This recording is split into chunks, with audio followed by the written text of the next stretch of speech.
Hello friends, James Stephenson back with another episode of Breakfast with Loki, and I'm going to talk about deferred revenue, specifically Tesla's deferred revenue accounting. Now, this is not going to be one of those boring accounting videos where we walk through T accounts and stuff. I'm going to keep your attention one way or the other. One of the ways I'll keep your attention is by keeping you engaged with what Loki is up to. He's about to be eating his breakfast, because it is chow time. So, there's Loki's breakfast. He has moved out of frame, so I will move the Loki cam so we can keep an eye on what Loki is doing. Okay, so if you don't like the accounting stuff, it's okay. You can just keep an eye on what Loki's doing instead. And while he does that, I will share my desktop with you and walk through deferred revenue. What is deferred revenue? What are we talking about here? Is this one of those really complicated accounting topics? No, it isn't. I have drawn up a pretty easy, I think, walkthrough. Let me move my camera a little bit. The other way. There, now I fit in the frame. I've drawn up a pretty easy walkthrough case of deferred revenue in terms of FSD. Tesla has said that they're going to, or they are rolling out FSD beta to wide release through North America, which is where a significant portion of FSD buyers are. And a bunch of that revenue has been deferred. What are we talking about when we say that? Well, let's take a look. So in example one, let's just talk about Americans buying Model Ys, just so you have something to wrap your mind around what's going on here when we talk about deferred revenue. And it just depends on what each buyer bought. So I've got 3 example buyers here and the choices that they made when they went to the Tesla Design Studio to configure their Model Y order. So this first buyer said, no extras for me. I'm going to pay for only the base configuration. Give me just the cheapest Model Y I can buy, brand new from Tesla. And I'm going to take the free paint color, no performance package, no wheels, no tow hitch, no 7-seat config, no different interior, no full self-driving. Just give me this flat amount. All right, and I've borrowed these amounts, you may notice, from my detailed forecast model, which is where we are. This spreadsheet is my detailed forecast model, right? I just put a new tab on here for the purposes of this video. Just for you, dear viewer, for this video, to help you understand what deferred revenue is. Loki, did you eat all your food? You sure did. You sure did. You earned a milk bone. Yes. Oh, 1 milk bone coming up. Yes. Good boy. Love you, Loki. All right, and you too, if you don't know a lot about accounting already, will earn your milk bone by the end of this video for understanding what deferred revenue is. All right. So what else do we hit this buyer with? They wanted to pay as little as possible for their Model Y. You cannot avoid the destination and delivery fee. Everybody has to pay that. This is a cash purchase, not a lease, and I don't have any resale value guarantee impact shown here. This stuff is in my model, but for the purposes of illustration, I'm trying to keep this clean. And we're going to pretend that there won't be any regulatory credits on this sale, that Tesla won't sell this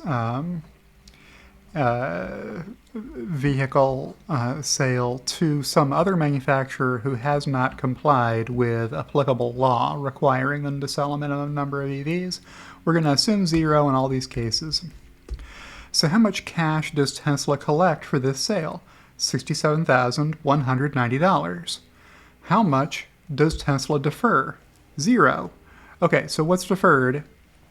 In this case, everything this buyer was promised when they configured their vehicle is delivered to them on delivery day. They are getting everything they bought. So Tesla gets to flow through The $67,190 they collected in cash from that buyer as automotive revenue through the income statement. All of that counts as being revenue in the same period that that vehicle was delivered to that purchaser, right? Because Tesla has completely fulfilled their obligations to this buyer during that period. There's nothing left that Tesla needs to earn later by performing more work for this buyer. It's all counted up front. And I'm leaving out stuff like, I'm leaving out the expenses. This is just the revenue. There's a lot more accounting complexity happening with accrued warranty reserves and stuff. I'm not doing any of that here. This is just the revenue we're talking about. Okay, what's this next buyer do? Well, they do exactly the same thing, except they buy full self-driving. They don't buy any of these other options. They just buy the full self-driving package, which today is priced at $15,000. Now, over different periods of time, this has cost different amounts of money. When I bought it, it was $4,000 back in 2018. But they also made you pay for enhanced autopilot for $3,000. So it was $7,000 if you add those two together. All right. Or maybe it was $8,000. Maybe it was $3,000 and $5,000. I forget. But it was less than $15,000 for sure. So that's the only difference between these. So the cash buyer ASP here, or the average selling price for this sample size of one buyer, was 66 grand. Here it's 81 grand because of the FSD option being added to the order.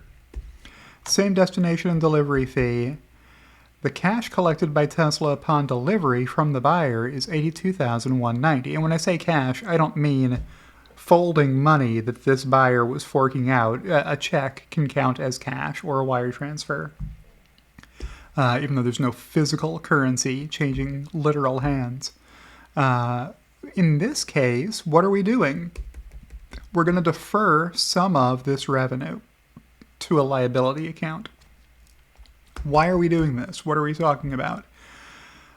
They purchased a full self-driving package that has a list of features, and not all of the features on that list have been delivered to this buyer yet.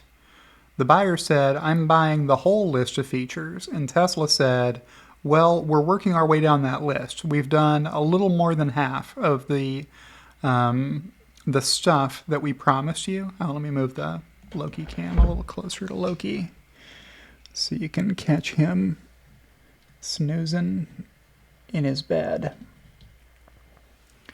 We as Tesla have worked our way down the list more than halfway, but we don't have all of the features ready for you today. So we're going to defer some of this revenue as unearned. That's what this is talking about. How much do I have here? I'm saying that you defer 40% of the purchase price. 40% of 15 grand is 6 grand. And you say, okay, we got this much cash. We're going to subtract this much unearned revenue. So all of this goes to Tesla's cash assets. Tesla takes all the cash at the time of sale, but they do not take all of the cash to revenue through the income statement at the time of sale. During this period, they defer $6,000 of that revenue to whatever future time period they earn the portion of the revenue that has not been delivered to this buyer yet. So as Tesla checks more stuff off the list and makes it available to these buyers via over-the-air software update, they're allowed to take the remainder of this revenue that for now is being deferred. Okay, so $82,190 minus $6,000 equals $76,190. So during this period, for this buyer of this Model Y, Tesla only declared automotive revenue in that period of $76,190, not the $82,190 the buyer paid. From the buyer's perspective, they pay 82 grand, and that money is gone from their perspective. And from Tesla's cash balance perspective, Tesla did take all of that cash, so they have all the full amount of that asset there, but they did not flow through 100% of it as earned revenue through the income statement. You can only declare revenue that has already been earned. Prepayments don't count as income on your income statement, right? You have to perform the services that earn that revenue over time. All right, and then we have one more example here of somebody who fully loaded their Model Y. So they took all the options, the most expensive paint and performance package and wheels and interior and the full self-driving package. You can option a Model Y up to 94 grand almost in the US these days. And of course that destination and delivery fee, it's not really an option, it's a necessity. And the same deferred amount for the same reason. They both bought the FSD package, and Tesla has not delivered all of the features of that package yet. So of the $95,000 sale, $6 grand of that is deferred, making only $89,000 flowing through to the income statement as revenue during the quarter when this sale occurred. All right. So example 2, what happens next? I'll just scroll down here. Well, maybe I scrolled down too far. Maybe I'll do this. Okay. So these are balance sheet items, cash and deferred revenue. Cash is an asset, deferred revenue is a liability. That's an income statement item, the automotive revenue. Okay. So something else happens. FSD beta rolls out wide in North America. That's happening this quarter. I think it's reasonable to expect Tesla to declare like 2/3 of the remaining FSD deferred revenue for these buyers who purchased FSD. Remember, most buyers don't purchase FSD at the time that they buy their vehicle. Most don't take the option. So there is subscription revenue. You can pay a monthly fee to rent FSD instead of buying it outright for 15 grand.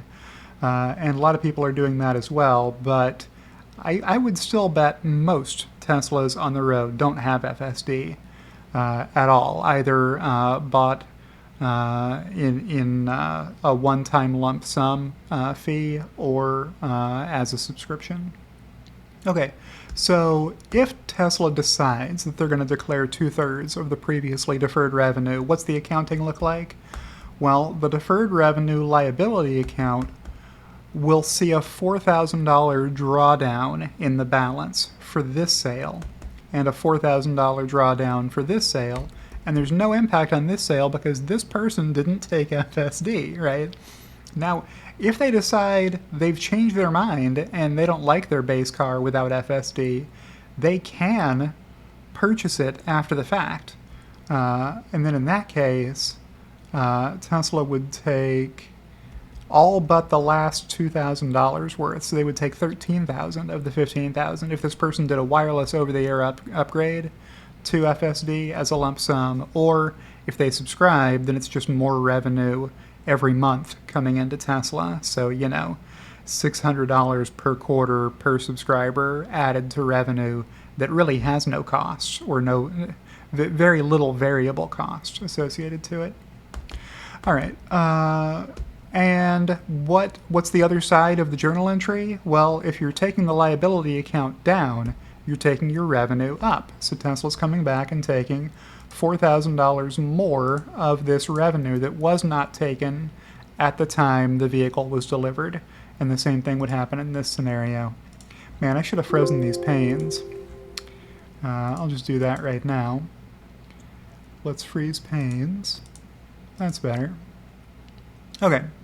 And in this last example, maybe I'll cheat that down one more row.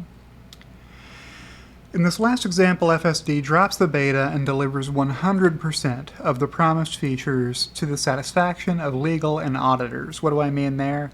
I mean, you're only allowed to declare as much revenue as you and your legal department and your external auditors agree is reasonable for you to take under accounting rules. And your legal team, why are they in here? They don't want you to get sued. So they're trying to prevent you from getting sued or taken to court by giving you good advice that will keep you out of court, right? So Tesla would declare the remainder of the previously deferred revenue if they're really saying, hey, this is it. This is everything FSD is going to have. Here are all the features we promised you. At that point, yes, Tesla would be able to declare the rest, which would just be the $2,000 remaining after this quarter. Now, these amounts seem really small, but if you multiply them by, I don't know, 100,000 buyers, then that's $400 million and that's $200 million, right? So, could be real money. It's not like a huge game-changing impact, but it is, extra profit, which is never a bad thing because when this revenue comes through, there's almost no offsetting cost with it. So it's going to make the income at the bottom line better. And that is my video on deferred revenue. So let's check back in with Loki, where he is sleeping off breakfast. And I'll say if you've liked this video, click the like button. Why not like it and let other people on YouTube and the YouTube algorithm know this is a good video to watch. And if you're not subscribed to my channel, why not go ahead and subscribe to my channel. Thank you to everyone who has subscribed to my channel or supported me on Patreon or joined my YouTube channel, particularly Kathy Kitchler and Halter Ferguson Financial, my two executive producers. And I will see you in the next one.